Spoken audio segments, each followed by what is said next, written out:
Magandang araw Pilipinas, narito na ang lagay ng panahon sa buong bansa ngayong araw. Magandang araw Pilipinas, ngayong araw ng Martes, August 25, 2026. Tatlong weather system o bagyo ang kailangang bantayan sa malawak na karagatan sa paligid ng ating bansa. Una ang dating Typhoon Saudel na ngayon ay opisyal nang nasa loob ng ating Philippine Area of Responsibility o PAR at binigyan na nga ito ng local name na Bagyong Obet, ang ika-4 na bagyo ngayong buwan ng Agosto. Pangalawa, ang dating tropical depression na minomonitor sa silangan ng bansa ay lumakas na bilang isang tropical storm at mayroon na ring international name na Atsani. At ang pangatlo, naroon pa rin sa hilaga ng Batanes ang tropical depression na may international name na Gainari na dating kilala bilang Bagyong Neneng. Ngunit mga kababayan, kahit tatlong tropical system ang ating minomonitor, ito ay napakahalagang tandaan. Sa ngayon, hindi inaasahang direktang tatama sa kalupaan ng ating bansa ang Bagyong Obet. Pero hindi ibig sabihin nito na wala nang dapat bantayan.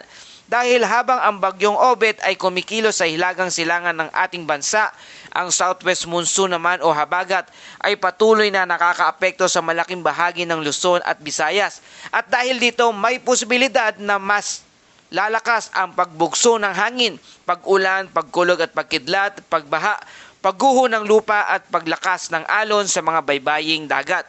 Kaya sa update na ito, alamin natin nasaan ngayon ang Bagyong Obet. Bakit kahit malayo ito ay kailangan pa rin nating bantayan? Ano ang direksyon nito sa mga susunod na oras? Ano ang sitwasyon ng tropical storm Atsani? At ano naman ang posibleng mangyari sa tropical depression Gainari? At higit sa lahat, aling mga lugar sa Pilipinas ang dapat maging alerto dahil sa habagat, malalakas na hangin, mapanganib na kondisyon ng karagatan. Para naman lagi kang updated sa panahon, i-like, i-share at mag-subscribe lang dito sa ating channel. Mga kababayan, unahin natin ang pinakamalaking weather system na ating minomonitor ngayong araw. Ang dating may international name na Saudel, na Typhoon Saudel ay pumasok na sa ating Philippine Area of Responsibility o PAR. At dahil dito, meron na itong local name na Bagyong Obet. Ang sentro ng mata ng Bagyong Obet ay nasa layong 1,185 kilometers silangan ng hilagang silangan ng extreme northern Luzon.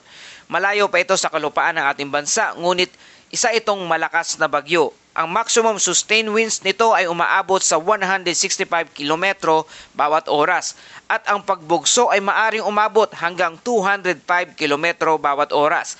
Meron din itong tinatayang central pressure na 945 hectopascal at kumikilos ito patungong west-northwestward o pahilagang kanluran sa bilis na 20 kilometers bawat oras. Isang napakahalagang detalye, ang malalakas hanggang typhoon force wind ng Typhoon Obet ay maaring umabot hanggang 540 km mula sa sentro nito.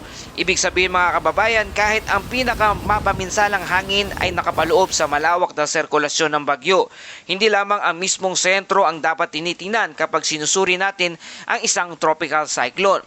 Ngunit sa kasalukuyang sitwasyon, wala pang nakataas na tropical cyclone wind signal sa anumang bahagi ng ating bansa. At ito ang magandang balita para sa ngayon. At isa sa pinakamalagang indirect effect na dapat bantayan ngayon ay ang posibilidad ng pagpapalakas o pagbabago ng southwest monsoon o habagat dito sa ating bansa. Ito ang isang mahalagang tanong ngayon. Kung ang Bagyong Obet ay malayo at hindi naman direktang tatawid sa kalupaan ng ating bansa, bakit kailangan pa rin nating itong tutukan? Ang sagot ay dahil ang posisyon at lakas ng isang bagyo ay maaring makaapekto sa daloy ng hangin sa paligid nito. Kapag may malakas na tropical cyclone sa karagatan, maaari nitong maimpluwensyahan ang malawakang sirkulasyon ng atmosphere. Sa kasalukuyang sitwasyon, ang pangunahing weather system na direktang nakakaapekto sa maraming bahagi ng bansa ay ang southwest monsoon o habagat.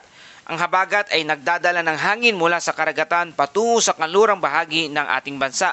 Kapag naging mas aktibo ang moisture flow, maaari itong magdala ng mas maraming ulap, mas madalas na pag-ulan, thunderstorm, malalakas na bugso ng hangin, at sa ilang lugar, moderate hanggang heavy rainfall.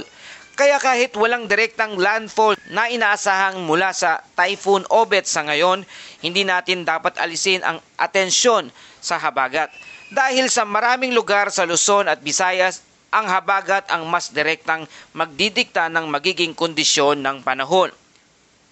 Ngayon, ano ang susunod na galaw ng bagyong Obet o Typhoon Obet?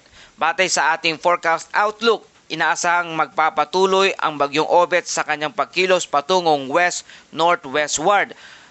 Sa susunod na 2 araw, pagkatapos nito, inaasahan itong kikilos ng mas westward o pakanluran. Para sa natitirang bahagi ng forecast period, ang pinakamahalagang forecast para sa ating bansa ay inaasahang mananatiling malayo ang bagyong Obet sa kalupaan ng bansa.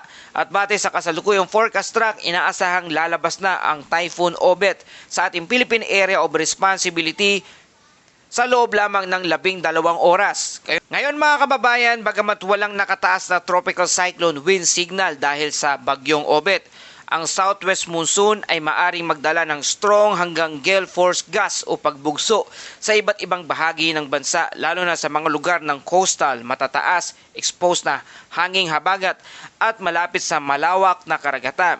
Ngayong August 25, ang malalakas na bugso ng hangin ay maaring maranasan sa karamihan ng Luzon at Visayas. Kasama rito ang ilang bahagi ng Mindanao kabilang ang Zamboanga del Norte, Misamis Occidental, Misamis Oriental, Agusan del Norte, Surigao del Norte, Dinagat Island, Basilan, Sulu, Tawi-Tawi, Lanao del Norte, Lanao del Sur, Maguindanao del Norte, Sultan Kudarat, Davao Occidental at Davao Oriental.